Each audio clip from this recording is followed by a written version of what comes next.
We are joined by Coach Pribble and the newest member of the 1,000-point club, Brody Rowbury. So first we'll hear from Coach about the big win today, and then open the floor for questions. Yeah, look, really proud of the guys. I thought this was an important win for our program. When you hit some adversity and the results, the outcome isn't where you want it to be, your belief really gets tested. And I think we were kind of in the midst of that, where your culture and the belief in what we're capable of doing was being tested. And our guys just stayed true to it. They believed in themselves, they believed in each other, they believed in our everyday process. And because of that, the results finally came, right? It started to click. They played with a high level of confidence, a high level of aggression tonight, which is what we needed. And I was very proud of them also for not taking their foot off the gas. You know, there's been a number of games this year where we've jumped out to double-digit leads and allowed teams to come back. And I thought tonight, keeping our foot on the gas, staying aggressive, continuing to do what we do on both sides of the basketball was very important. And it really came from them, not just the coaching staff. They talked to each other about it every time out. And that was just a big thing for our program. So a lot of good performances across the board. Our guy Brody here accomplishing 1,000 points.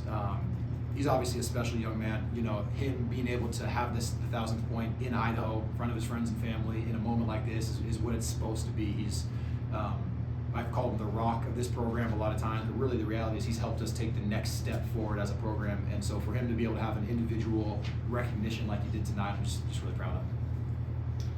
Open up the floor for questions for Coach and Brody.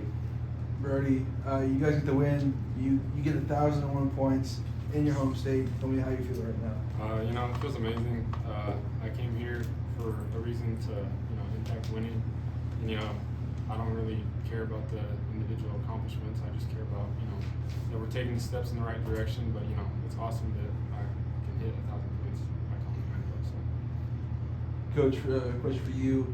You guys literally did not have a deficit. You led the entire way through. Pretty dominant win.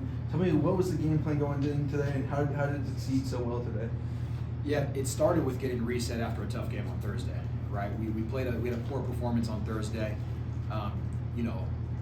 My wife likes to say our doppers were down, right? Emotionally, we were just a little sad, and so we had to get reset. We've got a great strength and conditioning coach, and this might sound a little funny, but we actually did a little yoga session, a little breathing, a little visualization, and went to the practice court and just kind of recharged. And I thought that was really important, so they got themselves reset and recharged. That way, when we got onto Idaho State, they were kind of ready to go, right, with a positive attitude and a positive perspective. And so once we started talking about Idaho State and we got into the game plan, they did a great job locking into that. The rebounding is a huge piece of it. We out-rebounded them tonight. I'm still getting too many offensive rebounds, but the rebounding is a huge piece of the game plan. And then playing with a sense of aggression offensively. This team, our team, we can't play on our heels. When we play on our heels and we get stagnant, that's when we really struggle offensively. But when we're aggressive, there's a level of confidence that comes with that. And I thought they did a great job being aggressive and then sharing the ball and making each other better. Yeah, and this question is for Brody, but kind of Coach said in his opening statement about you guys having belief. After a couple of tough games, kind of speak about how your team was able to stay positive and get a huge win. Yeah, I mean, we got a special group of guys, and I've been saying this throughout our little rough spell. I've been part of teams where at this point of the year, this is the point of the year where teams, they start to fall off and give in to, hard times, or, you overcome that. And we have a special group of guys, and we just believe in each other, and we love each other, so we're going to do it every single day for one another. So. I'd like to kind of add on to that too. In these situations, again, where the results and the outcome isn't where you want it to be, and there's a lot of noise outside of the locker room, right? We lost a couple tight games on the road to Montana State, and then we had a really bad performance against Weaver State. At the end of the day, if you listen to the outside voices and the people who are getting negative on the program, you're not controlling what's right in front of you. And I think our guys did a really good job not listening to the outside voices, staying focused on each other, staying focused on our process, and that's because our culture is really strong. And like Brody said, we have a special group of guys that believe in themselves and believe in each other. So it's a tough league. Every team in the league has kind of gone through these ups and downs. Northern Colorado, who's as hot as anybody in the league, had a really tough stretch to start. Every team has had these ups and downs and these droughts, and the culture is tested, and I think our culture shined through tonight. I think I could have counted the number of shots in the pregame warm-up that did not fall. I mean, they were going down like rain. Did you have a sense that, to me, it looked like, okay, they're going to have a hell of a game tonight. Did you have that sense or not? It's always hard if I'm being honest. It's always hard because sometimes they do shoot the ball really well in warm-ups and then it doesn't show up when the lights come on. You just never really know. But I tell you what, like our guys take that part of the process very seriously too. The pregame warm-ups, their pregame routine, they don't just jog through it, right? Those are important reps and it gives them a level of confidence when they take the floor. So, Luke Chavez is a fantastic player development coach. Got a bright future in this business and he takes a lot of that responsibility. He's doing a good job with the guys. Brody, what's it like to play in a game like that where you get up 30 and a half? Yeah, it's awesome, especially, with an amazing crowd that we had tonight. Still supporting us through this tough time, still sticking with us, obviously against our rivals. They just brought good energy and we just fed off that and did what we're supposed to do. Yeah, and I mean, kind of now going off that, how big of a win is it? Obviously it's the box score, but also just really psychologically go forward. Yeah, I think that's a big part of it. It fuels the belief a little bit. I know I keep using that word, but that's really what it is. If we would have performed poorly tonight, I don't know how confident we would have been going on the road to Portland State. All right, but I tell you what, now there's a level of confidence where we have another big challenge ahead of us. Portland State, top team in the conference on the road. They're very good at home, followed by Sac State, who's also very good at home. So two big challenges, but now there's not going to be any nervousness. Like our guys are going to really dive into the process and try to take advantage of this opportunity in front of them. Can you guys both answer this one too? Idaho State, huge rivalry, obviously. This is the first time you guys get King Spud since 1969. Tell me about how big of a win this is against a rival in-state school. Before you answer that, I'd like to add on to this. I just got an email from Idaho State's SID. This is our biggest margin of victory since the 1989-90 season over Idaho State. So adding on to Trevor's question, that's a massive win for the program. Yeah, it's nice to see the results come. It's nice to see the outcome be there. And to me, what it really makes me think of, Brody kind of brought this up, but it's great for our community and our crowd, to be able to be recognized like that and take home the trophy. And those rivalry games are big for a lot of the alumni that are sitting in the crowd right there. So great moment for the program and for what we're trying to build.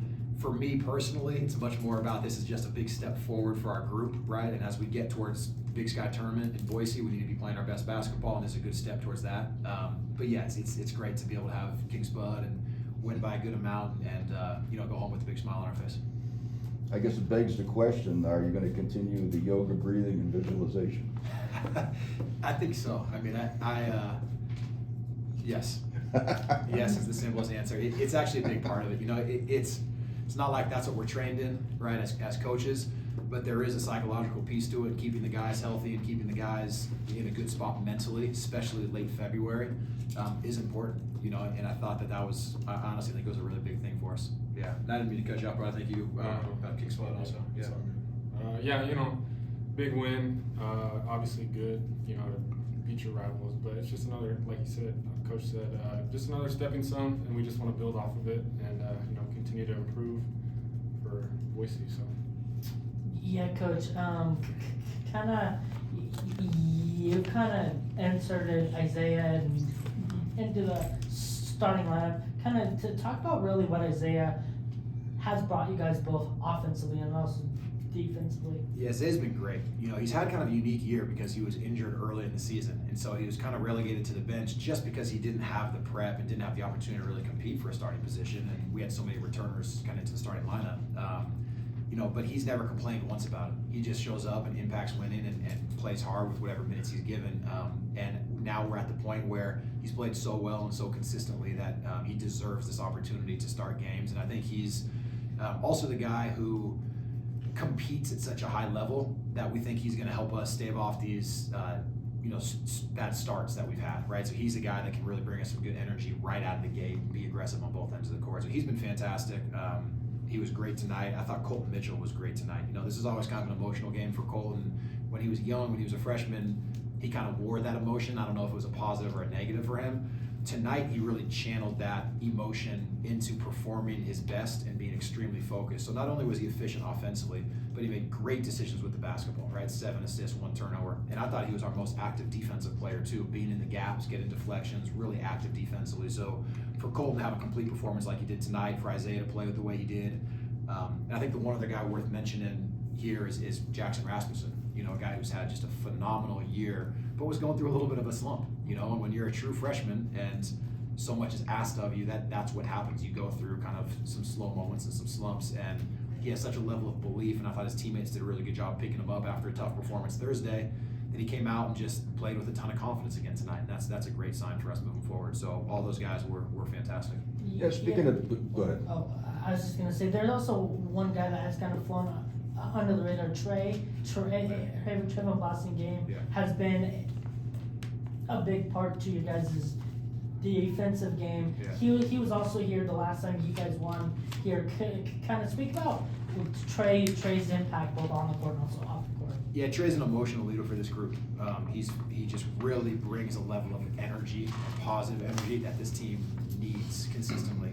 So even though the box score doesn't always show it, if you look at that last line on the right, that line typically does show it, the plus minus. And if you the Weber State game, he was the only one in a positive plus minus. We were plus 10 with Trey on the court during the Weber State game. He's just one of those guys that kind of makes people around him better, and so tonight he was plus 18 in his minutes. He's just a great basketball player because he doesn't care about the individual accolades. He just wants to do whatever the team needs. So really, really important role. He's a leader on this group. Him and Brody are big time leaders for this group.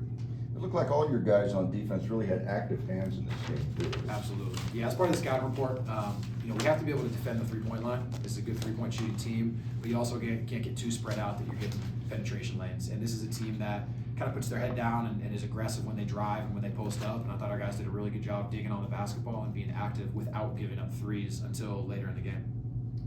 Yeah, one thing, you guys out-rebounded them by 11, also had 19 points on turnovers. Did you see like you guys kind of out-hustled them a little bit today as well? What really went into that? Was it just the effort after the Weber State game? Yeah, I think just the urgency, right? Brody likes to use the phrase desperation, right? When we play with a sense of desperation, we're good, right? We have a chip on our shoulder, like we have to be desperate every possession on the court. That's when we play our best basketball. When we get a little complacent is when we struggle. And so we played with a sense of desperation, a sense of urgency for all 40 minutes tonight, and that's, I think, what led to those hustle plays. Not to be a coach about this, but I still don't like the 11 offensive rebounds we gave up. We still need to do a better job on the defensive glass. But it's a fun deal. Idaho State's one of the best offensive rebound teams. And this year, after struggling for 2 years on the defensive glass, we're one of the best defensive rebounding teams in the country. We were top 30 in the country last time I looked. So it's a good challenge of two good rebounding teams. Got time for one more question? All right, good. All right, thanks guys. Thanks, Thanks, good.